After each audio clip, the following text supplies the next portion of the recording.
Deus Ex Mankind Divided. I have been waiting so long for this game to come out, and I'm so excited it's finally here. I played the previous one, I played the very first one, I played the second one. In fact, I've played every single Deus Ex game since the very first one when they released that. They've all been brilliant games. And I saw the intro for this one, not the intro, some gameplay footage in fact for this one at Gamescom last year. I was blown away. I couldn't wait. It's been a year since. Gamescom 2016's now happened. Deus Ex is finally released and I actually get to play it. So yeah, I'm going to stop faffing, or yapping rather, and play this game. But I figured I should record, because why not? That's what we do on YouTube. We record games. So the rest can see. I have already done the intro and I've set up the graphics options just to make sure everything's good for recording. So I think I'm good. So I'm going to get into a new game, and we're gonna have a challenge. Yep, that's fine.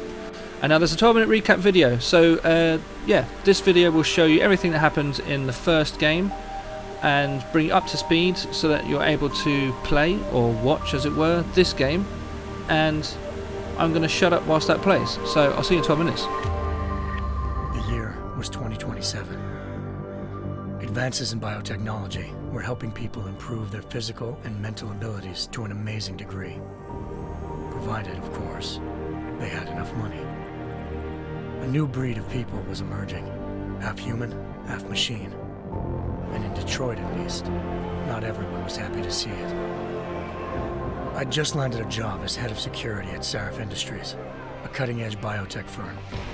David Sarif himself handpicked me for the job, said he needed me to keep his people safe. My ex, Megan Reed, was one of them. Brilliant neuroscientist, Megan had found a way to make augmentation safe and affordable for everyone. All she had to do was present her research to Congress. But the night before her big meeting, my security measures failed. A team of Black Op mercenaries stormed into Sarif headquarters, massacring everyone in sight. 3 of the mercs were heavily augmented walking tanks. Their mission? Take out Megan and her team. I tried to stop them, but their leader tossed me through a plate glass wall. Last thing I heard as his bullets slammed into my brain was Megan's dying scream. I should have died with her. Only I didn't. High-end military-grade enhancements saved my life. The best augmentation Sarif's money could buy. It took me half a year to get a feel for her. Should have taken longer. But 6 months into my recovery, Sarif Industries was attacked again. This time, by a radical group of pro-human purists. Violent, militant, and fanatically opposed to human augmentation. They claimed to be members of Humanity Front, a non-profit organization that wanted the UN to limit biotechnology research. The thugs broke into Sarif's factory and found machinists working overtime on a top-secret military augment called the Typhoon. Sarif sent me to retrieve it, and when I did, I found one of the so-called purists next to it, wired with cerebral implants, trying to download its classified specs. Obviously, something more was going on. The AUG killed himself before I could question him. Sarif ordered me to dig deeper, so with the help of Frank Pritchard, Sarif's head of cybersecurity, I did. Turns out a second hacker had been controlling the AUG's actions from somewhere off-site. Pritchard and I tracked his signal to a secret FEMA internment camp in Detroit. The Black Op mercenaries were there. The same mercs who'd left me for dead 6 months before. Figured they'd try again when they saw me. Wasn't so easy for them this time. I took out the tank named Barrett, even got him to give me a new lead. A penthouse apartment in China. Of course, we both knew it would be a trap in the end.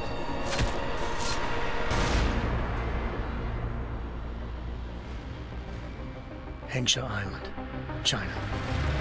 Home to a city so crowded, they had to build a second city on top of it. Trying to find clues in Hengsha wouldn't be easy.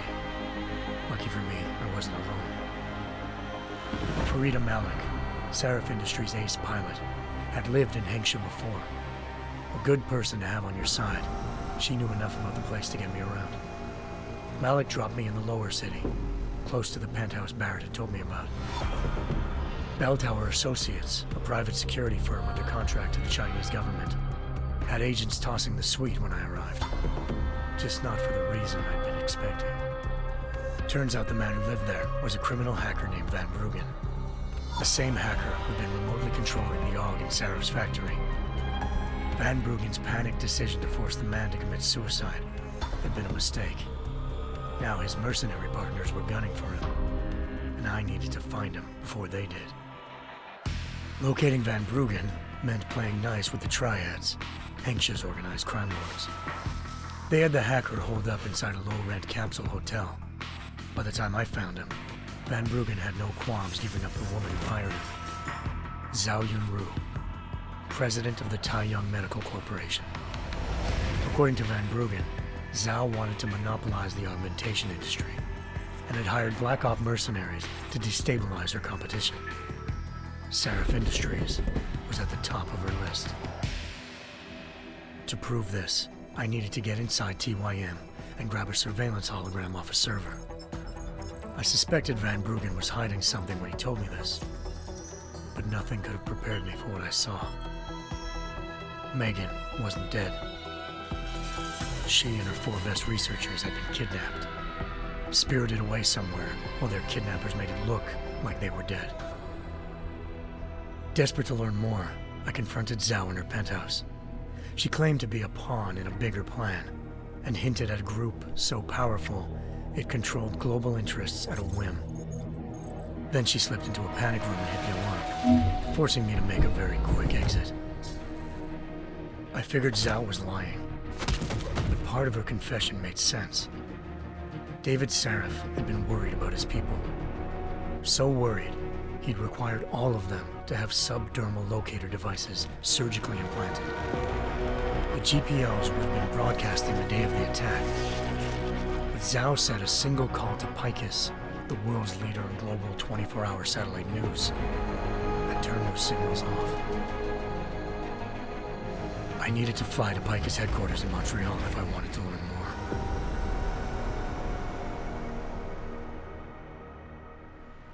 Eliza Cassan, Picus Communications' First Lady of News. Malik thought I was reaching when I told her Eliza was involved in this. The world's most famous news anchor, working with a mercenary hit squad. But when I confronted Cassan in her office, she freely admitted to jamming Detroit's satellites the night Megan's team had been taken. Said she's just been following her commands. I suspected she wanted to say more. But Black Op mercenaries showed up looking to shut us both down. And just like that, the Eliza I'd been talking to disappeared. The Mercs were led by an augmented killer I'd crossed paths with twice before, Fedorova, a woman who'd made silence her best friend. She waited for me to track Eliza's transmission to a secret server room underneath the Picus complex, then jumped me from behind. A deadly fight ensued. I made sure she never moved silently again. With Fedorova down and no one left to keep Eliza quiet, she reappeared. Turns out Picus's First Lady of News wasn't a lady at all. She was a sophisticated AI program, engineered to monitor data streams and control what people believed. Eliza told me the Mercs had brought in a Humanity Front doctor named Isaiah Sandoval to remove the scientist's implanted tracking devices while Detroit's satellites were down. She also told me to speak to David Saraf if I wanted to learn more. By the time Malik and I got back to Detroit, tensions between normal and augmented citizens had reached a flashpoint. Riots were breaking out in several cities, and the UN was being urged to intervene. Saraf was trying hard to convince Hugh Darrow, the inventor turned philanthropist who'd once been a leading proponent of enhancement technologies, to help stop a possible regulatory vote. Saraf had a lot riding on Darrow.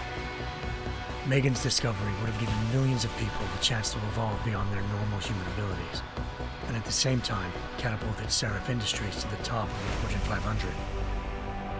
According to Saraf, Megan's kidnappers knew this and didn't want people evolving unless they controlled how it was done. He called his enemies Illuminati and urged me to keep searching. Determined to do so, I tracked down Sandoval via America's most outspoken augmentation opponent, Bill Taggart, Sandoval's boss and founder of Humanity Front. Sandoval admitted to operating on Megan's team when I confronted him, but said he hadn't removed their GPLs. He'd merely switched them to a different frequency. Pritchard was able to trace one of the signals to China. Malik and I immediately took off in pursuit. Unfortunately, the Illuminati were one step ahead.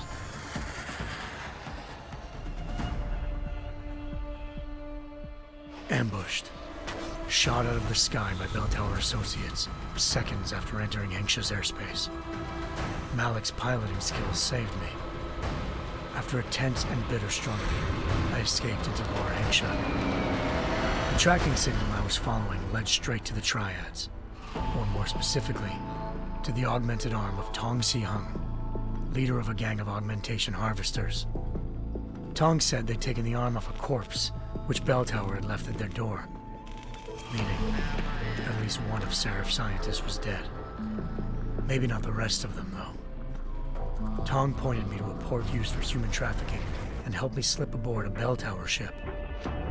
It was sailing to Rifleman Bank Station, a military base in the South China Sea.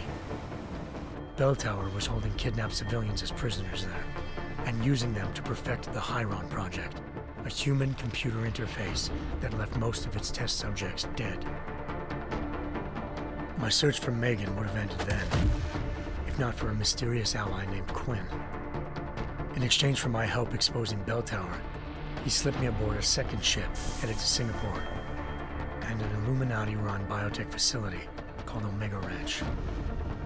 3 of Seraph's scientists were there, forced by their captors to create a technology capable of remotely shutting down augmented abilities.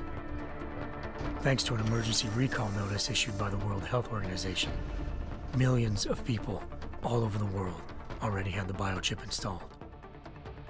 With the help of the scientists, I tracked Megan to a private section of the ranch.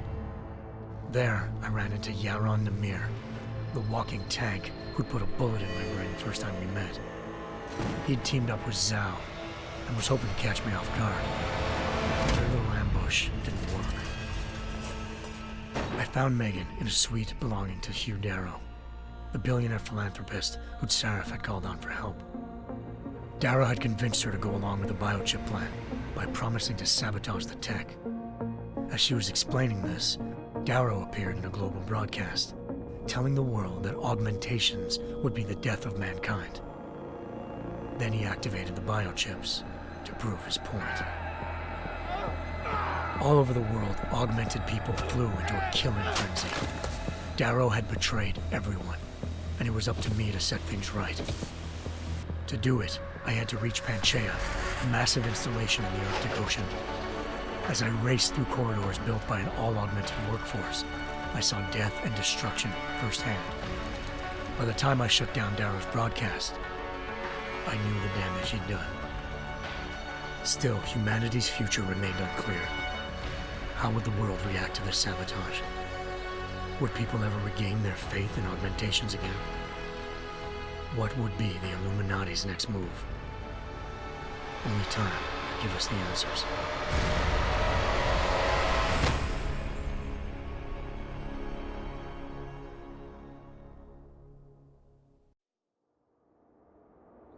How's that for a story? If you haven't already done so, I highly recommend playing Human Revolution. That game was really good. I mean, the graphics these days aren't particularly great, but it's good enough. And the story is just amazing. I once thought I could save the world. Now look at it.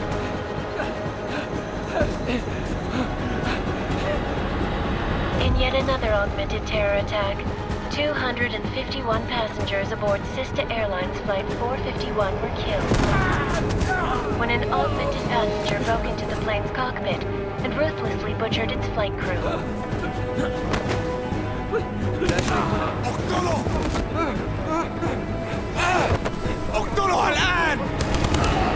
Details recovered from the black box recorder suggests that the man may have been suffering flashbacks to the AUG incident. That horrible day 2 years ago when augmented people all over the world flew into a psychotic killing spree, causing the greatest loss of life in recent history. Okay, so we've got orgs fighting back. Sometimes, you just have to let go. And embrace what you've become. Not gonna go all wonky on us now, Hansa, are you? Well, if I do, McCready, I guarantee you'll never see it coming. Agent Jensen! Am I gonna have a problem with you? No, sir. No reason to assume you would. Good, because you are the only augmented operative on this team, and I intend to make good use of you. Listen up, all of you.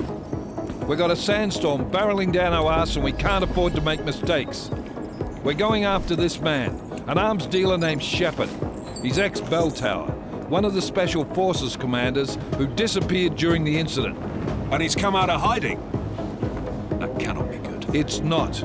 He's selling weapons and military-grade augments to terrorists. This is Aran Singh, the undercover agent who lured Shepard out of his hole. Best you see Interpol's got. For 3 years he's worked hard to get in tight with the Jinn, an Iraqi smuggling cartel that's infected the Eastern Hemisphere like a plague. Last week, our arms dealer sent a message to the Jinn, offering to sell them a shitload of black market merchandise dirt cheap. They told Singh to handle the buy. They're not gonna like it when Interpol disrupts their party. Is Singh's cover really that good? It is right now. We need to keep it that way. This is where the deal's going down. A half-finished high-rise hotel that's been abandoned ever since the incident. It's not a pretty picture inside. Let me guess. Most of the laborers were augmented with heavy-duty industrial rigs. So when the incident hit, and they all went schizo, things got gruesome real fast. And no one, except for some homeless junkies, have been inside the place ever since. So what's the plan, Director? Singh's meeting Shepard on the ground floor, inside the hotel's main atrium. He sent the bulk of his Jinn crew to the penthouse levels to secure a vantage point.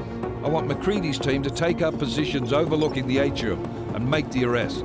Jensen, you're going in solo from the roof. My objectives? Keep the Jinn from joining the party. As far as we can tell, only one route connects the atrium to the penthouse level, a halfway decent elevator shaft. Here. I want you to block access to it. Fine. Just cut me loose. Do you plan on relying solely on your augments for this one? I'd recommend taking a little hardware, just to be sure.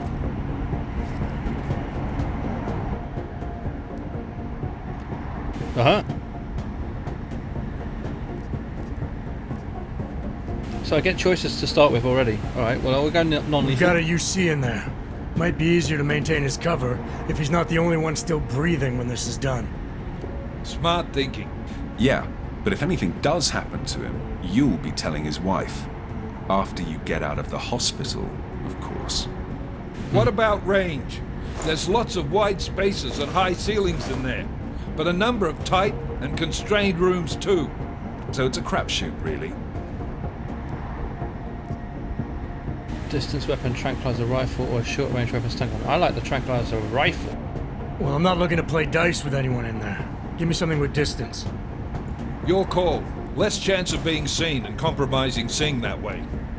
One last thing, Jensen. Singh said that Jin is using some sort of portable Wi-Fi device to boost communications. He's got a better chance of maintaining cover if you disable it. We'll keep an eye out for it.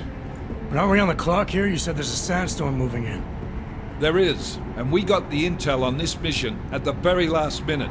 So we're scrambling a little. Your number one priority is keeping the Jinn out of that atrium. Copy that. Time to put away your happy thoughts, gentlemen. We're approaching the target building. You're up first, Jensen. Let's do this. Let's do this! I really like the graphics in this game. The textures are really sharp. Very high quality. I mean, I have got it set to like ultra graphic settings. But still, compared to the previous game looks like plasticine compared to the textures in this game. It's mental.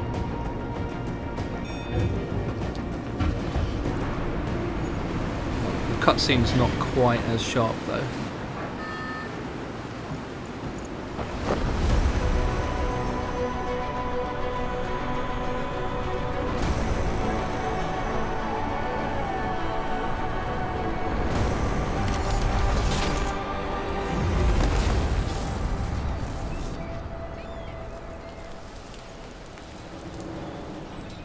Also, it's quite funny how the cutscenes are in 16:9, and yet when I'm in the actual game I get the full resolution 21:9. Team leader, this is Jensen. I'm on the roof. Solid copy. Move into the building. The access route you need to block is at the far end of the penthouses. And keep in mind, the direct route might not be the easiest one. Roger that. McCready will advise once his team is on the ground. Miller out. Okey-doke. I know there's something in here.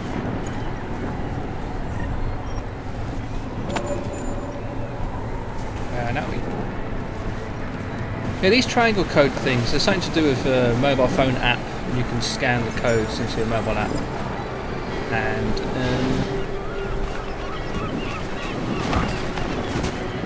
it's kind of odd. I can't get back up there.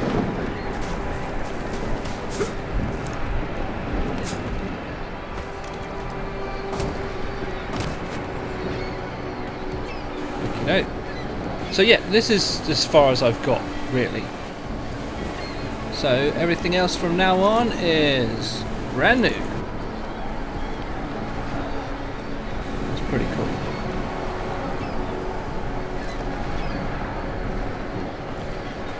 All right, let's do this. Where are we going?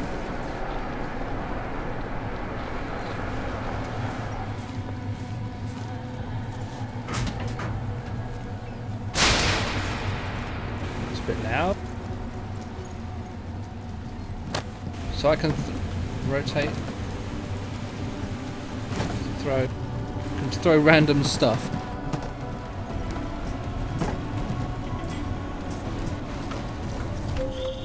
Jensen, we're moving through. Oh, fuck! What's wrong? The Gen have got a few Jennies up and running.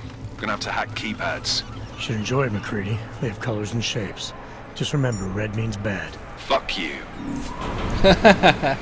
Fuck you. Oh man, this looks so much better than the previous game. It's ridiculous. Oh, is that the sandstorm? It's definitely coming this way.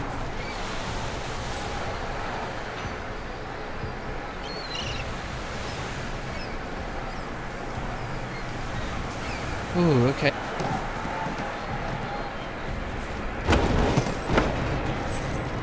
Can I throw this? Raw.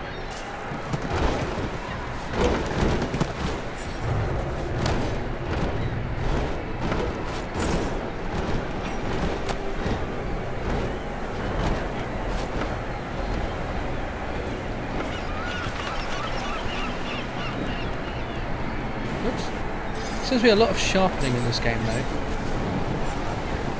But not too bad. Graphics are good though. Press space to jump. Okay. Hold space to move forward to grab a higher. Oh, okay. Alright, cool.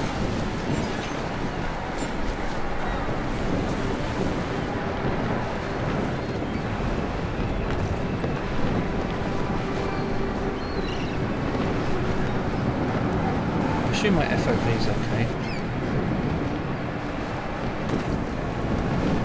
Press B to open augmentation wheel. Oh.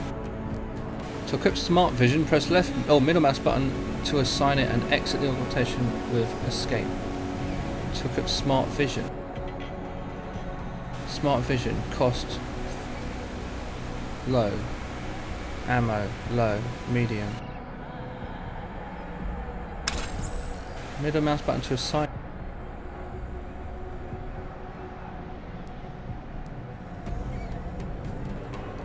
Okay, fine.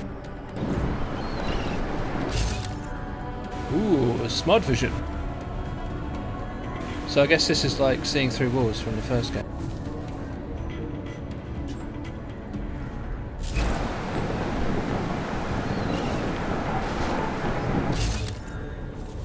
Highlights elements you can interact with. So like this. And I go through at this wall. But that does nothing.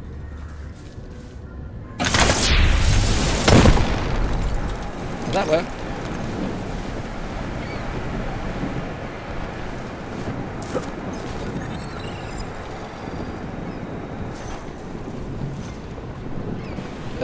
guide. Quick inventory. Okay. The quick inventory allows you to access items on the fly. Press tab to access the inventory, select an item and press the corresponding number key to assign a selected item to that slot. Pressing the keyboard key linked to a slot and so okay, yeah. That makes sense, I guess. So what I pressed. Oh, okay. Oh yeah, the inventory system, just like the first game. Human Revolution. This is cool. I found a lot in the first game. Before I upgraded my inventory, I'd have 3 guns and they'd just take up all of my space. It was quite annoying. So what, can I just throw that down to 1? Or not? What do I do here?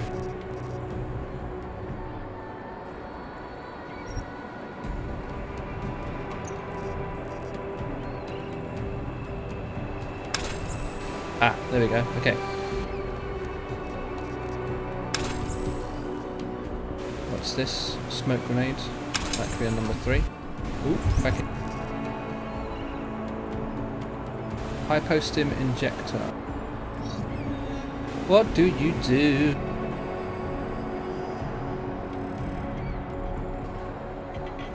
Increases health.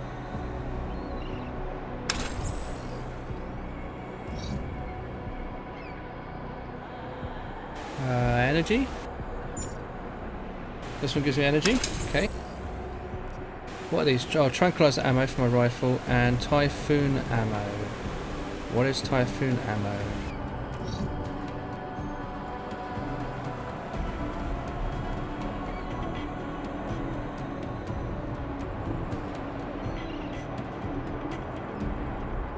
Some kind of projectile? What does this do? By default, the projectiles are lethal. Modification of the augmentation's firing system can alter the ammunition's liquid compounds to deploy non-lethal gas rounds without the need to change ammo charges. Okay.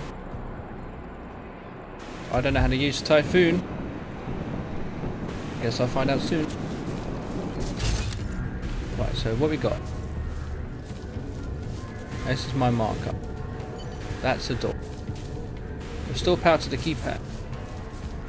Oh wait, I can go up, stop. There's 2 bad guys there. There's something over.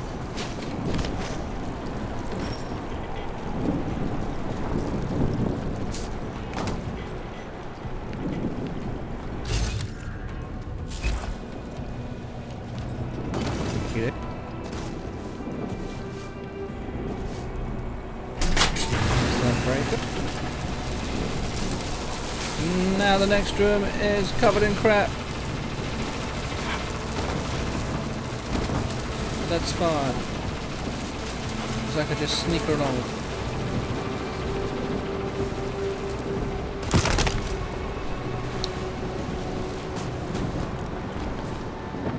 Ah, my radar in the top right hand corner seems to show when I'm making noises by moving. Or if I crouch. Ah.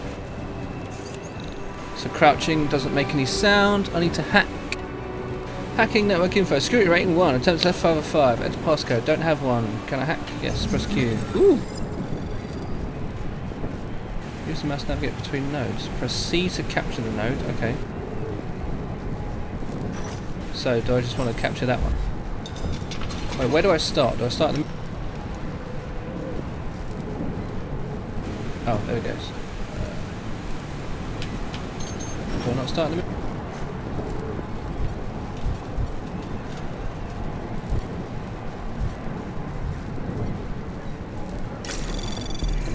Oh, I did. Okay. Anomaly detected. Hack. Initiated. Oh, hack faster! Dun dun dun! How's that for a cliffhanger ending? I'm going to stop here because the video is getting quite long now. Actually, I ended up recording a whole hour's worth, so I'm cutting it into 2, so it's a little bit easier to digest. But anyway, look forward to the next one, where we'll see whether my hack works or not. What happens? Do I get blown up? I don't know. Actually, I do know, but you don't know. But you'll find out in the next video. And please do me the massive favour of liking this video and subscribing to my channel if you like what you see. I will continue on with playing Deus Ex. I'm going to play this for a long time until the end, I just know it. But look at the other videos on the channel as well. We have videos from the rest of the crew. We have videos from Khan, he played Stanley Parable. That was a really good series. So until then, I'll see you guys later. Goodbye.